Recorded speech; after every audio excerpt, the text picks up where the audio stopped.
Bismillah, alhamdulillah, wassalatu wassalamu ala rasulillah. Rabbi shrah li sadri wa yassir li amri wahlul 'uqdatam min lisani yafqahu qawli. அன்பார்ந்த சகோதர சகோதரிகளே, அஸ்ஸலாமு அலைக்கும் வரஹ்மத்துல்லாஹி வபரகாத்துஹு. திருக்குர்ஆனை புரிந்து கொள்வோம் எளிய வழியில். பகுதி 1, தொழுகை, பாடம் 2a.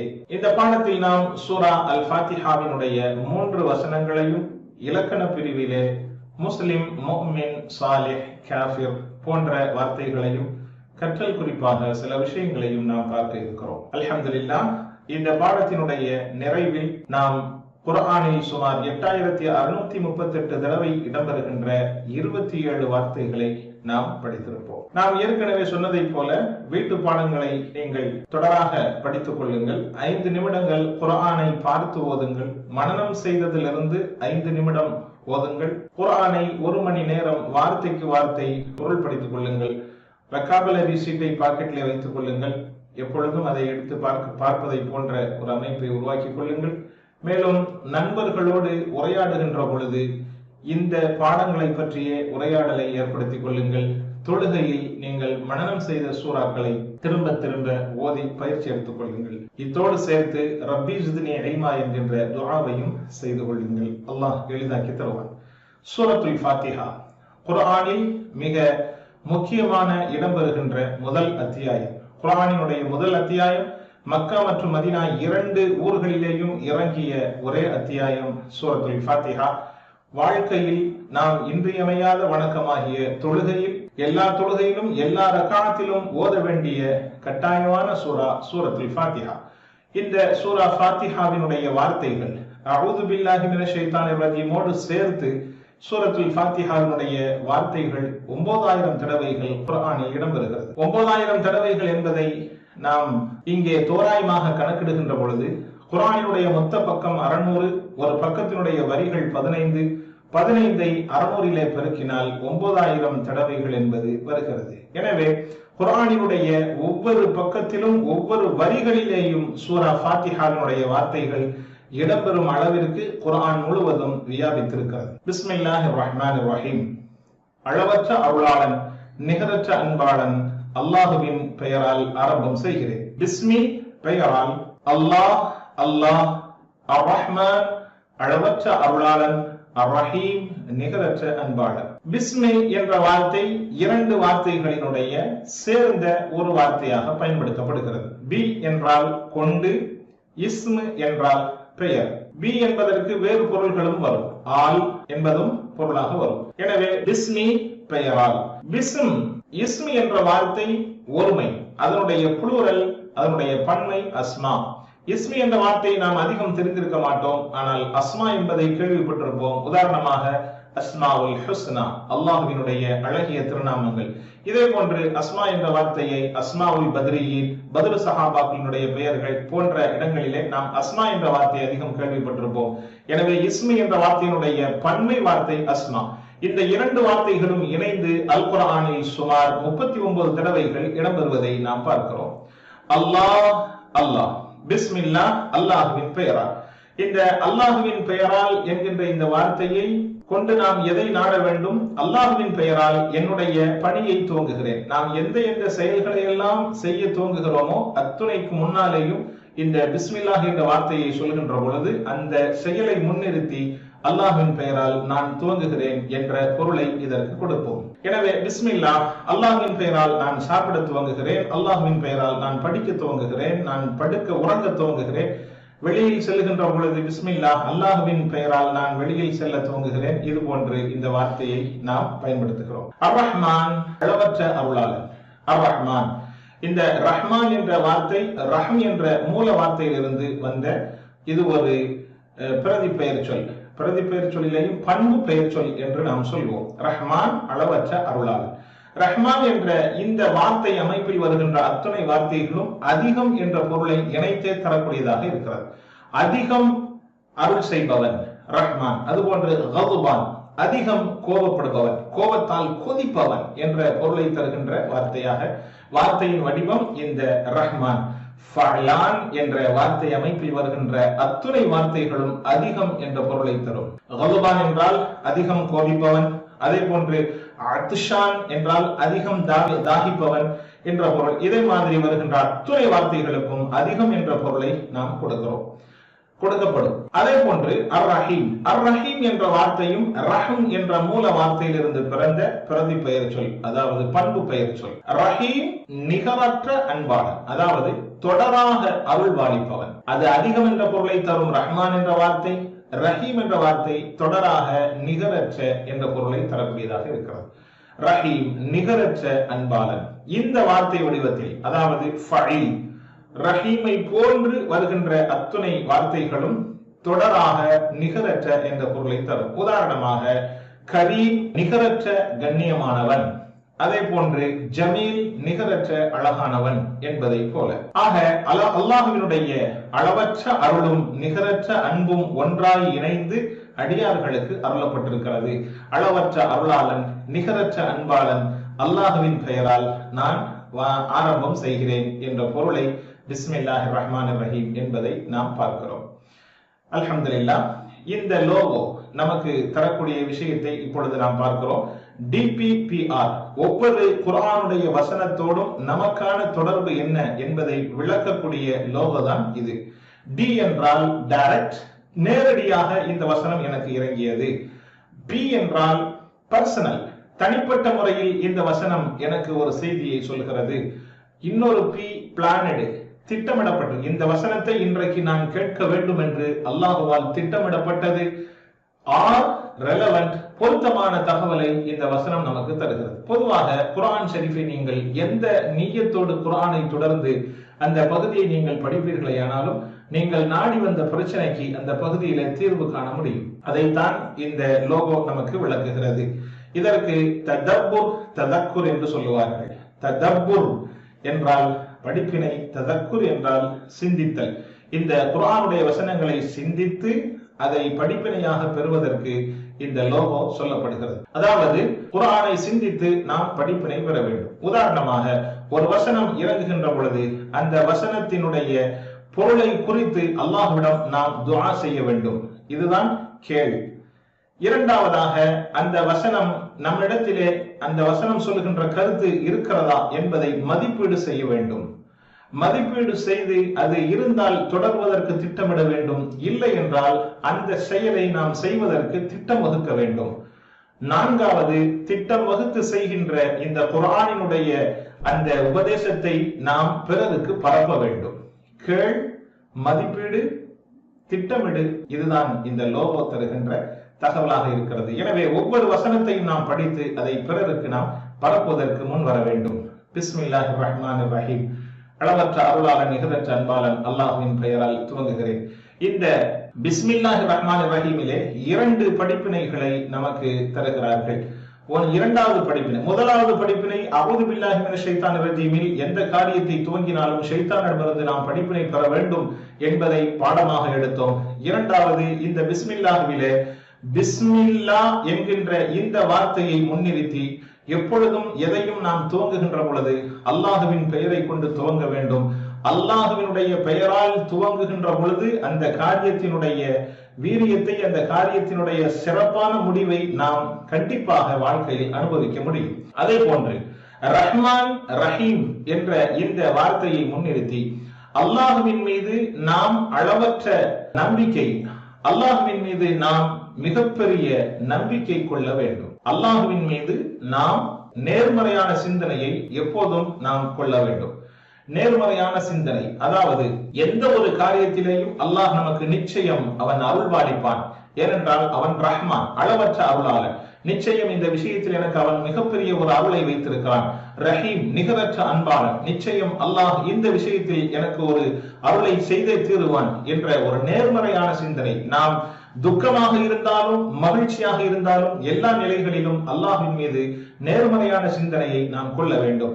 எனவே மூணாவது படிப்பினையாக அர் ரஹ்மான் அர் ரஹீம் என்ற இந்த 2 வார்த்தையின் மூலமாக அல்லாஹ்வின் மீது எப்பொழுதும் நாம் நேர்மறையான சிந்தனை கொள்ள வேண்டும் என்பதை இந்த ரஹ்மான் அர் ரஹீம் என்பது நமக்கு பாடமாக தருகிறது. எனவே அல்லாஹ்வின் மீது வைத்திருக்கக்கூடிய இந்த நேர்மறையான சிந்தனையை கொண்டு மகிழ்ச்சியான தருணங்களிலும் சரி, துக்கமான நேரங்களிலும் சரி அல்லாஹுவின் மீது எல்லா நிலைகளிலும் அவன் அன்பாளன், அருளாளன், நிச்சயம் நமக்கு அவன் அன்பு செலுத்துவான், நம் மீது கருணை காட்டுவான் என்ற நேர்மறையான சிந்தனையை எல்லா நேரத்திலும் நாம் வைத்திருக்க வேண்டும். மூணாவது பழக்கமாக எப்பொழுதும் அல்லாஹுவின் மீது நன்னம்பிக்கை கொண்டு அல்லாஹ் நமக்கு செய்திருக்கின்ற அருளை, அவன் தொடர்ந்து தருகின்ற அன்பை நாம் எண்ணி பார்த்து அல்லாஹுவின் மீது நேர்மறையான சிந்தனை கொள்ள வேண்டும். எவ்வளவு நமக்கு அன்பு செய்திருக்கிறானோ, எவ்வளவு தூரம் நமக்கு கருணை காட்டியிருக்கிறான் என்பவைகளை எல்லாம் நாம் இங்கே எண்ணி பார்க்க வேண்டும். அழகான குடும்பம், அழகான உறவு, அழகான கூட்டத்தார்கள், நண்பர்கள், இதெல்லாம் அல்லாஹ் நம் மீது செய்த கருணை என்பதை எண்ணி பார்த்து நாம் அல்லாஹுவின் மீது நேர்மறையான சிந்தனை கொள்ள வேண்டும். இந்த நேர்மறையான சிந்தனையை எல்லா தருணங்களிலும் நாம் வைக்க வேண்டும். உதாரணமாக அமைதியான வாழ்வு, நிம்மதியான வாழ்வு, மகிழ்ச்சியான வாழ்வு, வாழ்க்கையில் வெற்றி, இதுவெல்லாம் அல்லாஹ்வின் மீது வைக்கின்ற நம்பிக்கையில் நமக்கு கிடைக்கின்ற ஒரு மிகப்பெரிய அருள், அன்பு என்பதை நாம் புரிந்து கொள்ள வேண்டும். இவைகளையெல்லாம் உணர்ந்து கற்பனை செய்து நீங்கள் பிஸ்மில்லாஹுவை ஓதுங்கள். பிஸ்மில்லாஹிர் ரஹ்மானிர் ரஹீம். பிஸ்மில்லாஹ் அல்லாஹ்வின் பெயரால், அர் ரஹ்மான் அளவற்ற அருளாளன், அர் ரஹீம் நிகரற்ற அன்பாளன். அல்ஹம்துலில்லாஹி ரப்பில் ஆலமீன். அல்ஹம்து லில்லாஹி ரப்பில் ஆலமீன். அகிலங்களின் இரட்சகன் அல்லாஹுவிற்கே அனைத்து புகழ் மற்றும் நன்றி. அல்ஹம்து அனைத்து புகழ் மற்றும் நன்றி. லில்லாஹ் அல்லாஹுவிற்கு, ரப்பி இறைவன், அல் ஆலமீன் அகிலங்கள். அல்ஹம்து அனைத்து புகழ், அல் அனைத்து, ஹம்து புகழ் மற்றும் நன்றி. இந்த அல்ஹம்து என்பது இரண்டு வார்த்தையின் தொகுப்பு.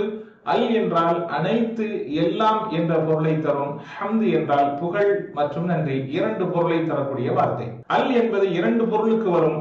ஒன்று அந்த என்று குறிப்பிட்ட ஒன்றை காட்டுவதற்காக, அதே போன்று அனைத்தையும் உள்ளடக்குகின்ற எல்லாம், அனைத்தும் என்ற பொருளையும் தரும். அல்ஹம்து அனைத்து புகழ் மற்றும் நன்றி. இந்த அனைத்து பொருளை தருகின்ற அல்லை நாம் பல தடவை ஒவ்வொரு நாளையிலும் நாம் பயன்படுத்திக் கொண்டிருக்கிறோம். அஸ்ஸலாமு அலைக்கும், உங்கள் மீது அனைத்து விதமான சாந்தி உண்டாகட்டும் என்று சொல்வதை போல இந்த அஸ்ஸலாமில் இருக்கக்கூடிய அலிஃப்லாம் அனைத்து என்ற பொருளை தரக்கூடியதாக இருக்கிறது. லில்லா அல்லாஹுவிற்கு அனைத்து புகழ் மற்றும் நன்றி. லில்லா அல்லாஹுவிற்கு. லி இக்கு காக என்ற பொருளை தருகின்ற எழுத்து அல்லாஹ், அல்லாஹ் அல்லாஹுவிற்கு. இதுவும் இரண்டு வார்த்தை சேர்ந்த ஒரு வார்த்தையாக இருக்கிறது. ரப் இறைவன், இரட்சகன் நம் மீது அருள் செய்பவன், நம்மை படைத்து பரிபாலிப்பவன், நம் தேவைகளை நிறைவேற்றி தருபவன் என்ற பொருளாக இருக்கிறது.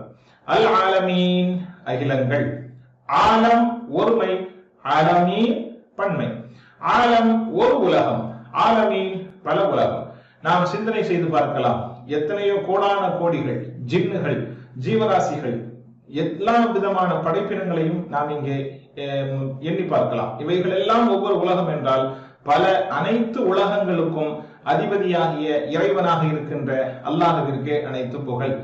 ஆலமே பர்ஸக், ஆலமே தர்ரு, இவைகள் எல்லாம் ஒவ்வொரு உலகங்களாக இருக்கிறது. ஆலமுல் ஜின், ஜின் உலகம், மனித உலகம், ரூஹ் உலகம், இது போன்று அனைத்து உலகங்களில் இருக்கின்ற அத்துணை பேர்களுக்கும் இறைவன் அல்லாஹ். அத்தகைய அல்லாஹ்விற்கே எல்லா புகழ் மற்றும் நன்றி.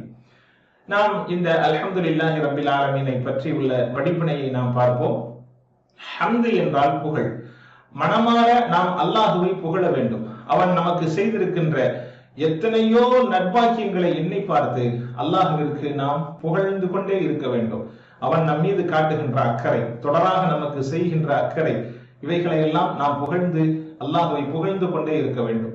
ஹம்தினுடைய இன்னொரு பொருள் நன்றி. அல்லாஹ் நமக்கு செய்த எத்தனையோ அருள் பாக்கியங்களுக்கு நாம் எவ்வளவு தூரம் நன்றி செய்து கொண்டிருக்கிறோம். நமக்கு அல்லாஹ் தொடராக நமக்கு உணவு தந்து கொண்டிருக்கிறான், உறைவிடம் தந்து கொண்டிருக்கிறான், பாதுகாப்பை தந்து கொண்டிருக்கிறான், நல்ல விதமான சூழலை ஏற்படுத்தி தருகிறான். இதுவெல்லாம் அல்லாஹ் நமக்கு செய்கின்ற அருள். இவைகளுக்கெல்லாம் நாம் அல்லாஹ்விற்கு எவ்வளவு தூரம் நன்றி செய்து கொண்டிருக்கிறோம் என்பதை நாம் எண்ணி பார்க்க வேண்டும். அல்லாஹ்விற்கு நாம் நன்றி செய்து கொண்டே இருக்க வேண்டும். அல்லாஹ்விற்கு நாம் நன்றி செய்து கொண்டே இருக்க வேண்டும். அல்லாஹ் அனைத்து படைப்பினங்களின் தேவைகளையும் அறிந்து பூர்த்தி செய்பவனாக இருக்கிறார். எனவே அல்ஹம்துலில்லாஹி ரப்பில் ஆலமீன் என்ற இந்த வசனத்தின் மூலமாக நமக்கு இரண்டு படிப்பினைகளை தருகிறார்கள். ஒன்று, ரப்புல் ஆலமீன் என்ற விஷயத்தை கொண்டு நாம் அகிலத்தை பற்றி சிந்திக்க வேண்டும். அகிலங்களினுடைய சிந்தனை திறன், அல்லாஹ்வினுடைய ஆற்றல் என்ன என்பதை நம்மை புரிய வைக்கும். இந்த அண்ட சராசரத்தை, இந்த வானம் பூமி ஒட்டுமொத்த இந்த உலகத்தையும் நாம் சிந்தித்து பார்க்கின்ற பொழுது அல்லாஹ்வினுடைய ஆற்றல் மகோன்னதம் என்ன என்பதை நமக்கு புரிய வருகிறது. எனவே இந்த ரப்புல் ஆலமீனை கொண்டு 4வது படிப்பினையாக அகிலத்தை நாம் சிந்திக்க வேண்டும். இதனுடைய படைப்பினங்களை நாம் சிந்தித்து பார்த்து படைப்பனுடைய ஆற்றலை என்னவென்று புரிவதற்கு அது தூண்டக்கூடியதாக இருக்கிறது. அதுபோன்று நாம் மதிப்பீடு செய்ய வேண்டும். அல்லாஹ் தந்த நிஅமத்துகளுக்கு நாம் எத்தனை தூரம் அல்ஹம்துலில்லாஹ் சொல்லி இருக்கிறோம் என்பதை நாம் இங்கே மதிப்பீடு செய்து பார்க்க வேண்டும். அல்ஹம்துலில்லாஹ். அடுத்ததாக 5வது பழக்கமாக இந்த வசனம் நமக்கு அல்ஹம்துலில்லாஹ் என்பது எல்லா நேரங்களிலேயும் அல்லாஹ்விற்கு நாம் நன்றி செலுத்த வேண்டும். நாம் உண்ணுகின்ற பொழுது, பருகுகின்ற பொழுது, உறங்கி எழுகின்ற பொழுது, எல்லா நேரங்களிலும் அல்லாஹ் தருகின்ற நற்பாக்கியங்களுக்காக அவனுக்கு நாம் நன்றி செலுத்த வேண்டும் என்பதை 5வது படிப்பினையாக இந்த வசனம் நமக்கு தருகிறது. இதையெல்லாம் உணர்ந்து நன்றி செய்கின்ற தன்மையோடு இந்த வசனத்தை படியுங்கள். அல்ஹம்து லில்லாஹி ரப்பில் ஆலமீன், அகிலங்களின் இரட்சகன் அல்லாஹ்விற்கே அனைத்து புகழ் மற்றும் நன்றி. அர் ரஹ்மான் அர் ரஹீம். அர் ரஹ்மான் அளவற்ற அருளாளன், அர் ரஹீம் நிகரற்ற அன்பாளன். இந்த வசனத்தை நாம் ஏற்கனவே பிஸ்மில்லாஹிர் ரஹ்மானிர் ரஹீமில் படித்து விட்டோம். இந்த வசனம் தருகின்ற படிப்பினையை நாம் பார்க்கிறோம்.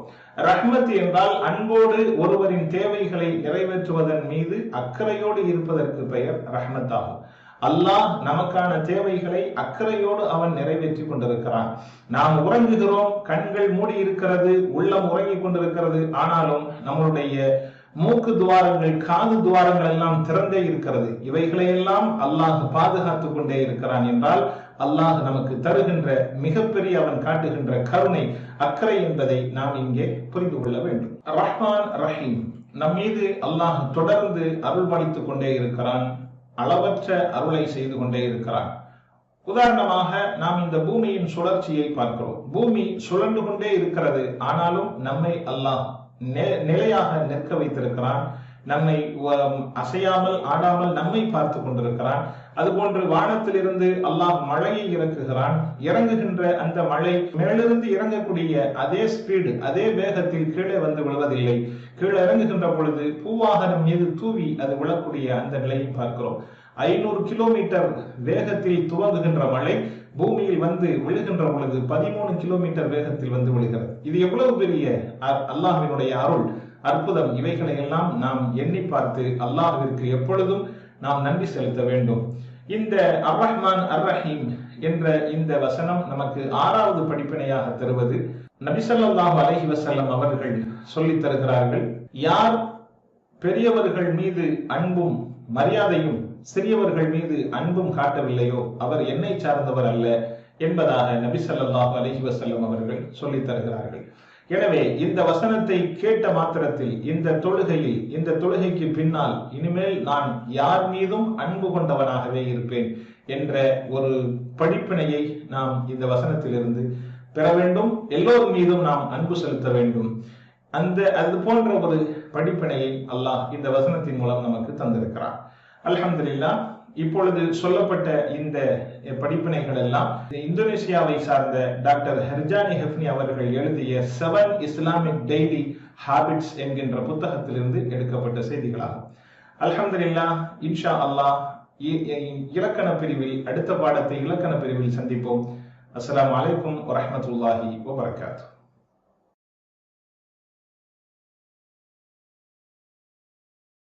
பிஸ்மில்லாஹ், அல்ஹம்துலில்லாஹ், வஸ்ஸலாத்து வஸ்ஸலாமு அலா ரசூலில்லாஹ். ரப்பி ஷ்ரஹ் லி ஸத்ரி வ யஸ்ஸிர் லி அம்ரி வஹ்லுல் உக்ததம் மின் லிசானி யஃப்கஹு கவ்லி. அன்பார்ந்த சகோதர சகோதரிகளே, அஸ்ஸலாமு அலைக்கும் வரஹ்மத்துல்லாஹி வபரகாத்துஹு. திருக்குர்ஆனை புரிந்து கொள்வோம் எளிய வழியில், பகுதி 1, தொழுகை, பாடம் 2, பி, இலக்கணம். அல்ஹம்துலில்லாஹ். இந்த பாடத்தில் நாம் முஸ்லிம், முஃமின், சாலிஹ், காஃபிர், முஷ்ரிக் ஆகிய வார்த்தைகளை பற்றி நாம் படிக்க இருக்கிறோம். இலக்கண பிரிவை நாம் ஏற்கனவே சொன்னதை போல டிபிஐ என்கின்ற மெத்தடை பயன்படுத்தி மிக எளிதாக, ஆர்வமுள்ளதாக இருக்கின்ற நிலையில் நாம் இதை படித்துக் கொண்டிருக்கிறோம். இலக்கண பிரிவை டிபிஐ என்கின்ற மெத்தடின் மூலமாக நாம் படித்து வருகிறோம். டிபிஐ என்றால் உடல் உறுப்புகளில் மிகுதமான பகுதிகளை ஈடுபடுத்தி இந்த இல்மை படிப்பது. வார்த்தையில் சொல்வதாக இருந்தால் கேளுங்கள், பாருங்கள், சிந்தியுங்கள், கூறுங்கள், காட்டுங்கள், விருப்பத்துடன் செய்யுங்கள், சேர்ந்து செய்யுங்கள். என்னோடு டிபிஐ அதனுடைய மெத்தடிலே சொல்லுங்கள் பார்க்கலாம். கேளுங்கள், பாருங்கள், சிந்தியுங்கள், கூறுங்கள், காட்டுங்கள், விருப்பத்துடன் செய்யுங்கள், சேர்ந்து செய்யுங்கள். இன்னொரு தடவை சொல்லுங்கள். கேளுங்கள், பாருங்கள், சிந்தியுங்கள், கூறுங்கள், காட்டுங்கள், விருப்பத்துடன் செய்யுங்கள், சேர்ந்து செய்யுங்கள். அல்ஹம்துலில்லாஹ், முந்தைய பாடத்தை நாம் சிறு நிமிட அளவிற்கு நாம் மேல்பார்வை செய்வோம். ஹுவ அவன், ஹும் அவர்கள், அந்த நீ, அன நான், அன்தும் நீங்கள், நஹ்னு நாங்கள். என்னோடு சேர்ந்து சொல்லுங்கள். ஹுவ அவன், ஹும் அவர்கள், அந்த நீ, அன நான், அன்தும் நீங்கள், நஹ்னு நாங்கள். அல்ஹம்துலில்லாஹ். அரபியில் என்னோடு சொல்லுங்கள். ஹுவ ஹும், அந்த அன, அன்தும் நஹ்னு. திரும்பவும் சொல்லுங்கள். ஹுவ ஹும், அந்த அன, அன்தும் நஹ்னு. மாஷா அல்லாஹ். இதே வார்த்தையை நாம் இன்னொரு மன் என்கின்ற வார்த்தையின் மூலமாக இணைத்து உரைநடையாக நாம் பார்த்தோம். கேள்வி பதிலாக இதை நாம் படித்தோம். மன் ஹுவ அவன் யார்? ஹுவ முஸ்லிம் அவன் முஸ்லிம். மன் ஹும் அவர்கள் யார்? ஹும் முஸ்லிமூன் அவர்கள் முஸ்லிம்கள். மன் அன்த நீ யார்? அன முஸ்லிம். மன் அன்தும் நீங்கள் யார்? நஹ்னு முஸ்லிமூன் நாங்கள் முஸ்லிம். மன் ஹுவ அவன் யார்? ஹுவ முஸ்லிம் அவன் முஸ்லிம். மன் ஹும் அவர்கள் யார்? ஹும் முஸ்லிமூன் அவர்கள் முஸ்லிம்கள். மன் அன்த நீ யார்? அன முஸ்லிம் நான் முஸ்லிம். மன் அன்தும் நீங்கள் யார்? நஹ்னு முஸ்லிமூன் நாங்கள் முஸ்லிம்கள். அல்ஹம்துலில்லாஹ். நாம் கடந்த பாடத்தை போன்று புதிதாக நாம் இப்பொழுது வேறொரு வாக்கியத்தை நாம் படிக்க இருக்கிறோம். இதை நாம் நிமிட வாரியாக பிரித்திருக்கிறோம். முதலாவதாக, பொதுவாக அரபியின் வார்த்தைகள் 3 வகைப்படுகிறது. எந்த அரபி வார்த்தையை எடுத்துக்கொண்டாலும் இந்த மூன்று வகையில் ஒன்றாகத்தான் இருக்க முடியும். ஒன்று இஸ்ம் பெயர் சொல். இதில் பெயரை குறிக்கின்ற சொல்லாக அந்த வார்த்தை இருக்கும். 2 ஃபஅல் வினைச்சொல். இதில் அந்த பொருளோடு சேர்த்து ஒரு வார்த்தையினுடைய பொருளோடு சேர்த்து 3 காலங்களில் ஒன்று இருக்கும். கடந்த காலம் அல்லது நிகழ்காலம் அல்லது வருங்காலம். இந்த 3 காலங்களில் ஒன்றோடு சேர்த்து அந்த வார்த்தையின் பொருளை குறித்தால் அதற்கு ஃபஅல் வினைச்சொல் என்று சொல்லப்படும். மூன்றாவது, இந்த இரண்டும் இல்லாத ஒரு தனிச்சொல்லாக, இடைச்சொல்லாக, இரண்டுக்கு மத்தியில் இது ஃபஅல் மற்றும் இஸ்மி, வினைச்சொல் மற்றும் பெயர் சொல்லுக்கூடாக இணைக்கின்ற ஒரு இடைச்சொல் எழுத்து, இதற்கு ஹர்ஃப் என்று பெயர் சொல்லப்படும். அல்ஹம்துலில்லாஹ். இரண்டாவதாக, நாம் ஒரு பெயர் சொல், அந்த பெயர் சொல்லை பொதுவானதாக, அந்த பெயர் சொல்லை குறிப்பிட்டதாக எப்படி மாற்றுவது, பெயர் சொல்லுக்குண்டான அடையாளங்கள் என்ன என்பதை நாம் பார்க்க இருக்கிறோம். பெயர் சொல்லுக்கு உதாரணம் கிதாபுன். பொதுவாக ஏதாவது ஒரு பொருளை குறிக்கக்கூடிய சொல் பெயர் சொல். காலம் இல்லாத பெயரை மட்டும் குறிக்கின்ற சொல். உதாரணமாக கிதாபுன் ஒரு புத்தகம்.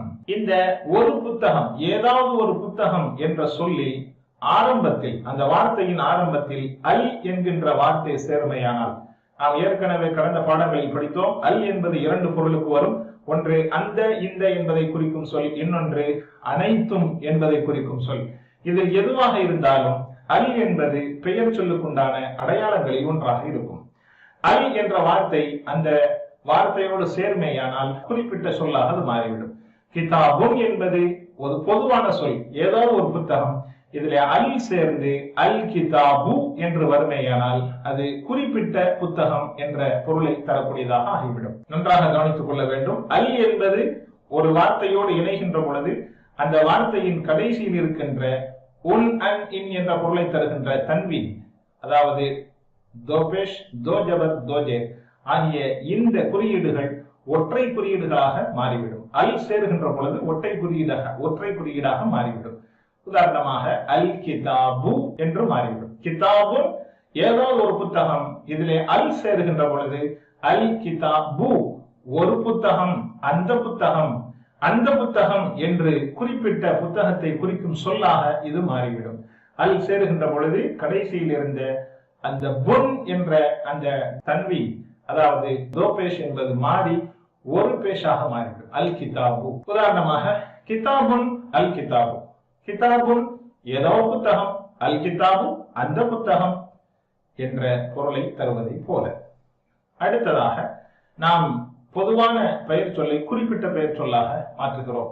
முஸ்லிம் அல் முஸ்லிமு, முஃமினுன் அல் முஃமினு, சாலிஹுன் அஸ்ஸாலிஹு, காஃபிருன் அல் காஃபிரு, முஷ்ரிக்குன் அல் முஷ்ரிக்கு. இந்த பொதுவான பெயர் சொல்லை குறிப்பிட்ட பெயர் சொல்லாக மாற்றுவது எப்படி என்பதை நாம் தெரிந்து கொண்டோம்.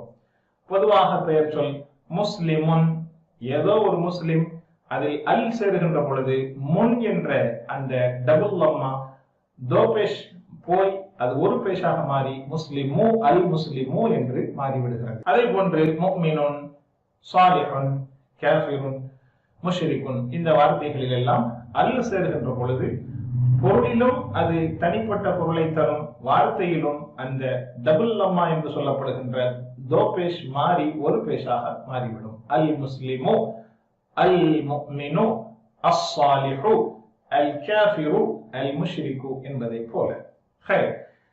சொல்லுங்கள் பார்க்கலாம்.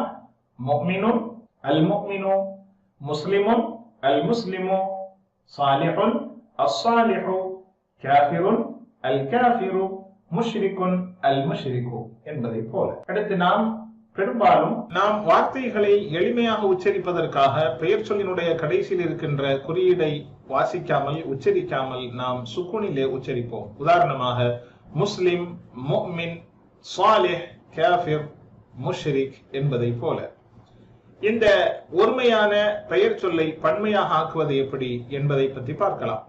உதாரணமாக ஒருமையான பெயர் சொல் அது முஸ்லிமுன் என்று இருக்கக்கூடிய இந்த பெயர் சொல் முஸ்லிமூன என்று வாவ் நூனை கடைசியில் அதிகப்படுத்தி பன்மையாக மாறும். அதே போன்று முஸ்லிமன், முஸ்லிமின் என்ற அந்த வார்த்தை ஒருமையான வார்த்தை முஸ்லிமீன என்று யானூனை கடைசியில் அதிகப்படுத்தி பன்மையாக மாறும். இதையும் நாம் லேசுபடுத்துவதற்காக முஸ்லிமூன் என்றும் முஸ்லிமீன் என்றும் நாம் படிக்கலாம். எளிமைப்படுத்துவதற்காக அந்த குறியீட்டை உச்சரிக்காமல் முஸ்லிமோன், முஸ்லிமீன் என்று சொல்வதை போல. நாம் இப்பொழுது ஒருமையான பெயர் சொல்லை பன்மையாக மாற்றி படிப்பதற்கு பயிற்சி எடுக்கலாம். வாருங்கள், என்னோடு சொல்லுங்கள். முஸ்லிம், முஸ்லிமோன், முஃமின், முஃமினூன், சாலிஹ், சாலிஹூன், காஃபிர், காஃபிரூன், முஷ்ரிக், முஷ்ரிகூன். மாஷா அல்லாஹ். நீங்கள் பன்மையை, நான் ஒருமையை சொல்கிறேன், நீங்கள் பன்மையை மாற்றி பயிற்சி எடுங்கள் பார்க்கலாம்.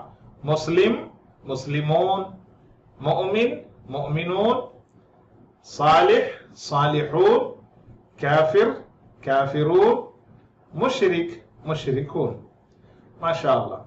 இப்பொழுது நாம் பெயர் சொல்லுக்குண்டான குறியீடுகள், அடையாளங்கள் என்ன என்பதை பார்க்கலாம். ஒரு பெயர் சொல் அது ஒருமையாக இருக்கின்ற பட்சத்தில் ஆரம்பத்தில் அலிஃப் லாம் சேரலாம்.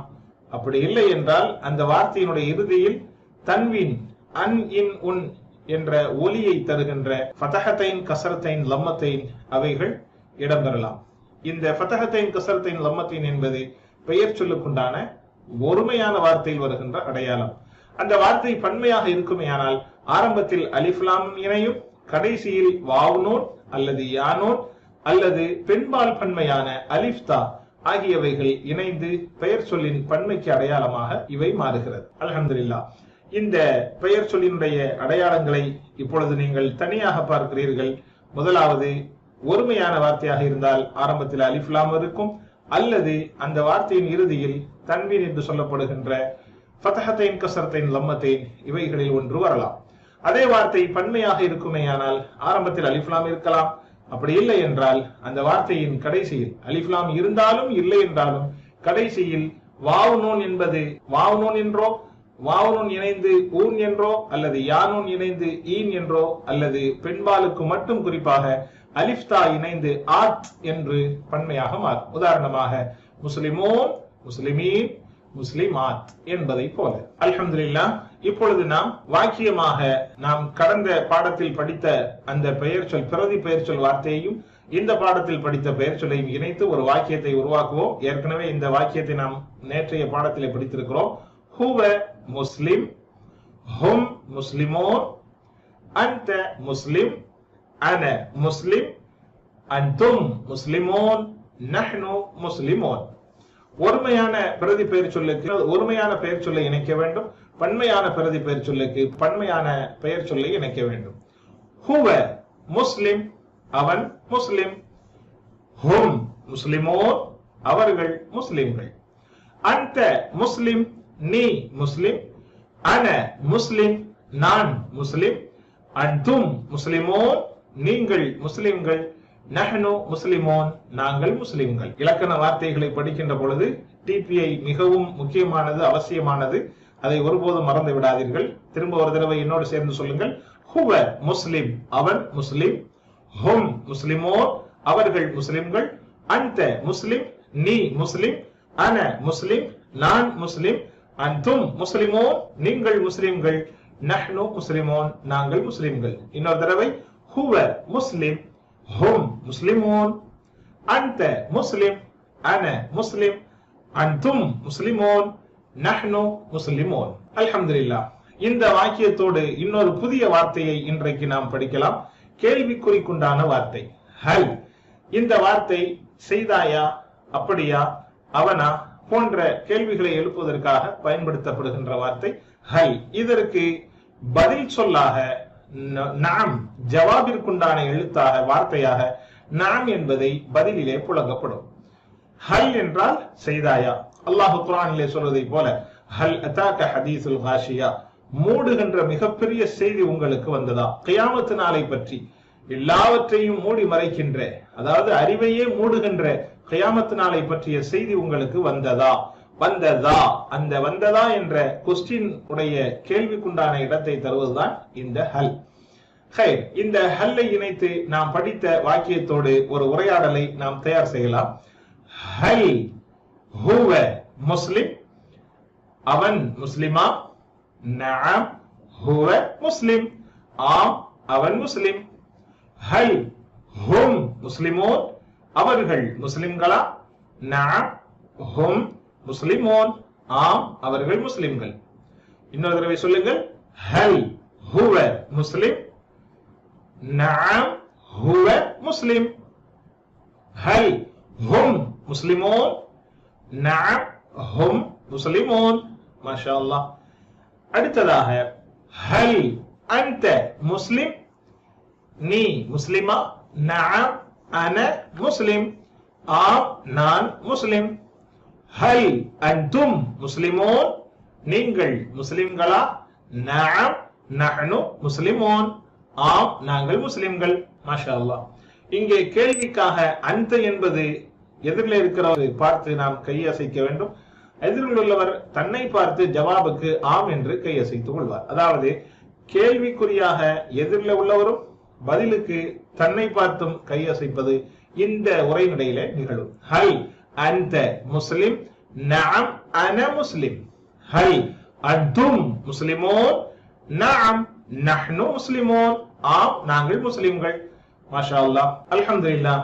இப்பொழுது நாம் பாடத்தினுடைய நிறைவு பகுதியாக கற்றல் குறிப்பை பார்க்க நாம் வருகிறோம். மனிதருக்கு அல்லாஹு சுப்ஹானஹு வ தஆலா திறன் மிகுந்த மூளையை தந்திருக்கிறார். Use it or loose it, use it or loose it. அதை பயன்படுத்து அல்லது பாழாக்கு. மனித மூளையை அல்லாஹ் விசேஷமாக தந்திருக்கிறார். பெரும்பாலான மனிதர்கள் தன்னுடைய மூளையை 5% 25% மட்டுமே புழங்குகிறார்கள். பெரும்பாலானவர்கள். குறைந்தபட்சம் மூளையை அதனுடைய சக்திக்கு உட்பட்டவாறு நாம் புழங்க வேண்டும். ஆனால் நாம் மூளையை பயன்படுத்துவது மிக குறைவாகவே இருக்கிறது. எவ்வளவுதான் வயதாக ஆனாலும் ஒருவருடைய மூளை திறன் வெறும் 3% செல்கள் மட்டுமே மூளையிலிருந்து மரித்து போகிறது, இறந்து விடுகிறது. மிச்சம் 97% மூளை திறன் வலுவாகவே, நல்ல ஸ்ட்ராங்காகவே, உறுதியாகவே இருக்கிறது என்பதை நமக்கு ஆய்வாளர்கள் சொல்லித் தருகிறார்கள். அந்த அடிப்படையில் ஒரு பெரியவர் வயது முதிர்ந்தவரை பார்த்து உங்களுக்கு குர்ஆன் எல்லாம் படிக்க தெரியாது, படிக்க முடியாது, உங்களுடைய வயசாய் போய்விட்டது, மூளை மழுங்கி விட்டது என்று யாராவது சொன்னால் நாம் ஒருபோதும் அதற்கு இசைந்து ஆம் எனக்கு முடியாது என்று நாம் சொல்லிவிடக்கூடாது. ஷைத்தானுக்கு இதற்குண்டான இடத்தை நாம் ஏற்படுத்தி விடக்கூடாது. காரணம், இன்னும் 97% மூளை திறன் நல்ல உறுதியாகவே இருக்கிறது என்பதை நாம் புரிந்து கொள்ள வேண்டும். எனவே இவ்வளவு அபாரமான மூளை சக்தியை, மூளையினுடைய திறனை தந்திருக்கின்ற இறைவன் அந்த மூளையை நாம் ஏன் குர்ஆனை படிப்பதற்கு பயன்படுத்தக்கூடாது? எந்த ஒரு விஷயமாக இருந்தாலும் பயிற்சி செய்தால்தான் அது உறுதியாக இருக்கும். உடலாக இருந்தாலும் சரி, மூளையாக இருந்தாலும் சரி, மிகவும் பயிற்சி அவசியம். குறிப்பாக வயசாளிகளுக்கு, வயது வந்த பெரியவர்களுக்கு மூளைத்திறனுக்காக பயிற்சி செய்வது மிகவும் அவசியம். எனவே இப்படிப்பட்ட இந்த மூளையை நாம் குர்ஆனை படிப்பதற்கு பயன்படுத்துவோம். இறைவன் நமக்கு அருள் புரிவானாக. அல்ஹம்துலில்லாஹ். இந்த பாடத்தின் இறுதியிலே சுமார் குர்ஆனில் 8638 தடவைகள் இடம்பெறுகின்ற 27 வார்த்தைகளை நாம் படித்திருக்கிறோம். மாஷா அல்லாஹ். பாடத்தை எப்பொழுதும் நீங்கள் வீட்டு பாடமாக குர்ஆனை 5 நிமிடம் பார்த்து படியுங்கள். மனனம் செய்த பகுதியில் இருந்து 5 நிமிடம் ஓதுங்கள். உங்களுடைய நண்பர்களோடு இந்த பாடத்தை பற்றிய உரையாடுங்கள். தொழுகையில் திரும்பவும் திரும்பவும் மனனம் செய்த சூறாக்களை திரும்ப திரும்ப ஓதி பாருங்கள். இறைவன் நம் அனைவர்களுக்கும் அருள் புரிவான். இத்தோடு ரப்பி ஜித்னி இல்மா என்கின்ற துஆவையும் செய்து கொள்ளுங்கள். வல்ல இறைவன் அருள் புரிவான். அல் குர்ஆனை ஓத, விளங்க, சிந்திக்க, செயல்படுத்த, பரப்ப, மனனம் செய்ய. சுப்ஹானல்லாஹி வ பிஹம்திஹி, சுப்ஹானக்கல்லாஹும்ம வ பிஹம்திக், நஷ்ஹது அன் லா இலாஹா இல்லா அன்த, நஸ்தக்ஃபிருக வ நதூபு இலைக். அஸ்ஸலாமு அலைக்கும் வ ரஹ்மத்துல்லாஹி வ பரகாத்துஹு.